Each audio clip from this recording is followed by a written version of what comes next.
ایک ویڈیو کے ساتھ زیادتی ہو گئی. وہ ایک ڈیسیجن لینا چاہتی تھی, نہیں لے سکی, کوئی پریشرز تھے فیملی کی طرف سے, سوسائٹی کا خوف, بچوں کا خوف. اب وہ عمر کے کسی بھی حصے میں ہے, وہ آپ بہتر سمجھ سکتی ہیں کہ عورتیں کس کس حصے میں جا کے ان کو ریئلائز ہوتا ہے کہ ہاں انہوں نے تھوڑی غلطی کر دی. آپ ان کو کیا میسیج دینا چاہیں گی؟ میرا ان لوگوں کے لیے میسیج, ان سب خواتین کے لیے میسیج یہی ہے کہ لوگوں کی رائے بدلتی رہتی ہے, لیکن اللہ کے ہاں اس کی عزت اور اس کا حق محفوظ ہے. اسی سچائی کو اگر وہ مضبوطی سے پکڑ لیں تو نفسیاتی جیل کو توڑ سکتے ہیں, نفسیاتی قید کی جو آپ ہے نا اس سے باہر آ سکتی ہیں. صحیح ہے. اور آپ روبی صاحبہ, آپ بھی ایک میسیج ہماری بہنوں کو دے دیجیے جو ٹوٹی ہوئی ہیں.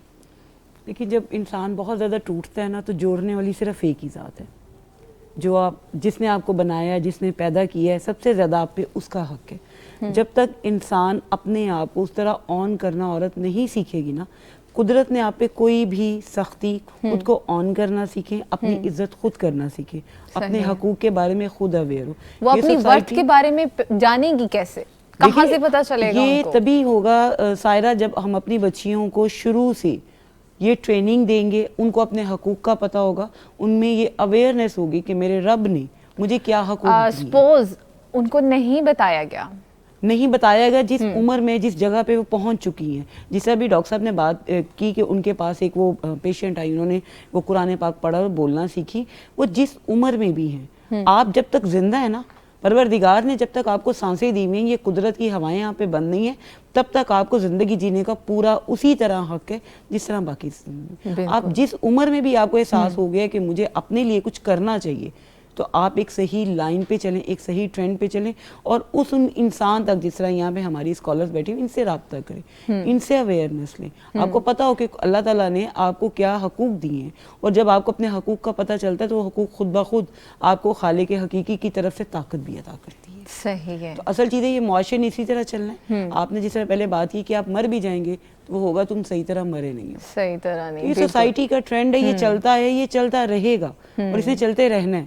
یہ اسلام سے پہلے بھی یہی چیزیں تھی. ہمارے نبی نے انفارچونیٹلی اس سوسائٹی کا ہم حصہ ہیں کہ مرنے والے کے چہرے پہ نور تھا یا نہیں تھا, اس کو بھی ڈسکس کیا دیکھیے, جاتا ہے. ہم لوگوں نے ایک اتھارٹی لے لی نا, ہم لوگوں نے دکانیں بنا لی ہیں جنت دوزخ بیچنے کی. بالکل ہاتھ میں پکڑ کے پھر رہے ہیں. ہمیں نہیں پتا کہ ہم منٹ سے پہلے کسی کی سب سے پہلے جو عورت کے حوالے سے بات کریں, اس کو معاشرتی طور پر ہمارے ہاں کوئی بھی عورت ہے نا, اس کو جو توڑا جاتا ہے نا, اس کی کریکٹر اسیسینیشن پہ توڑا جاتا ہے. بالکل. سب سے پہلے آپ نے اپنے اللہ کو خود جواب دینا ہے. آپ کو اپنے حقوق کا پتہ ہے, آپ کو پتہ ہے میں صراط مستقیم پر, اور میری ذات کے ساتھ میری الائنمنٹ اور میرا تعلق بڑا مضبوط ہے.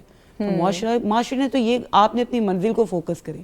راستے میں چلتے ہوئے ادھر ادھر تو بہت سے آپ کو بہکانے والے بھی, آپ کو توڑنے والے بڑے ملیں گے, لیکن اصل چیز ہے آپ یہ دیکھیں آپ کیا چاہتی ہیں.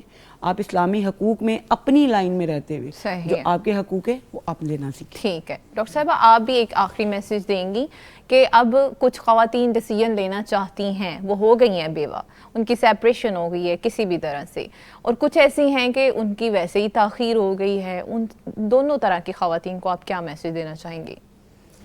سب سے پہلی بات تو یہ کہ جو اللہ نے انہیں حق دیا ہے, جب وہ سمجھیں کہ اب ہمیں نکاح کر لینا چاہیے تو یہ جرت پیدا کر لینی چاہیے کہ وہ اپنا یہ رائٹ استعمال کریں اور خود اس کا ڈیسیژن لیں اور اس کا فیصلہ کریں کہ مجھے نکاح کرنا ہے تو اسے کر لینا چاہیے, کیونکہ اپنی عزت, اپنی عصمت کی حفاظت کی ذمہ داری عورت کے اوپر ہے. مرنا ہے, مرنے کے بعد جواب دہی اللہ کے سامنے, جو غلط ہوگا اس کا اسے آگے اس کو دیکھنا, بھگتنا پڑے گا. صحیح ہے. اور اپنے حقوق پر خود اپنے لحاظ سے کمپرومائز نہیں کرنا, اور ایک صحیح بخاری کی حدیث کے ساتھ کہ حضور صلی اللہ علیہ وسلم نے فرمایا کہ نکاح تمہاری نگاہ کو پاک رکھنے اور تمہاری شرمگاہوں کی حفاظت کرنے کا ذریعہ ہے. صحیح, زبردست, ماشاءاللہ. سارا, آپ اگر صرف پاکستانی معاشرے کی بات کر رہے ہیں یا مسلم معاشرے کی, کیونکہ کوئی خاص فرق نہیں ہے, اگر افریقن عورت بھی ہوگی مسلمان بیوہ, عرب بھی ہوگی یا پاکستانی بھی ہوگی یا انڈین بھی ہوگی, ٹھیک ہے, کیونکہ میں امریکہ میں رہتی ہوں تو میرا ملٹی کلچرل لوگوں سے واسطہ پڑتا ہے, اس لحاظ سے میں یہاں سے بات لے کے شروع کر رہی ہوں. جو سب سے پہلی چیز ہے وہ یہی ہے کہ جب ہم شروع سے ہی عورت کو یہ سکھاتے ہیں کہ آپ کے فادر، پھر آپ کے بھائی، پھر آپ کے شوہر، you are dependent on them, which is not a bad thing. Islamically اگر یہ لوگ اپنی ذمہ داریاں اچھے سے پوری کرتے ہیں، قوام ہیں، محبت شفقت کرنے والے ہیں، تو it's a huge benefit to Muslim women all around the world. لیکن جب انہی ریلیشن شپس میں شروع میں ہی ابیوز ہوتا ہے اور عورت کی اپنی سیلف اسٹیم ڈیولپ نہیں ہوتی ہے، اور میں ایک اور بہت بہت سوچ سمجھ کے یہ کہہ رہی ہوں، جب مائیں اور ارد گرد کی جو بڑی بزرگ خواتین ہیں اپنے بچوں میں، اپنی بچیوں میں اسپیشلی ایک سیلف اسٹیم، ایک answer of humility with self esteem نہیں، مطلب کہ ان دونوں لنکس کو نہیں جوڑتی ہیں، تو پھر ایک بیوہ کے لیے اپنی آئیڈینٹی، اپنی شناخت جو ہے وہ ایک دم سے مشکل ہو جاتی ہے کہ اچھا میں پھر کون ہوں. کیونکہ آپ کتنے عرصے تک تو اپنے معاشرے میں مسز دس ہوتے، پہلے آپ اس کی فلانے کی بیٹی ہوتے ہیں، پھر آپ کسی کی مسز ہوتے ہیں، پھر آپ کسی کی والدہ ہوتے ہیں، تو آپ کا اپنا نام کہیں بھول جاتا ہے آپ کو خود. تو یہ ایک سائیکولوجیکل جھٹکا ہے. اچھا اینڈ ریگارڈلیس اگر آپ یونیورسل لیول پہ لیں تو ہر عورت جو بیوگی کے سفر سے گزرتی ہے اس کو یہ آئیڈینٹی کا جھٹکا لگتا ہے. اچھا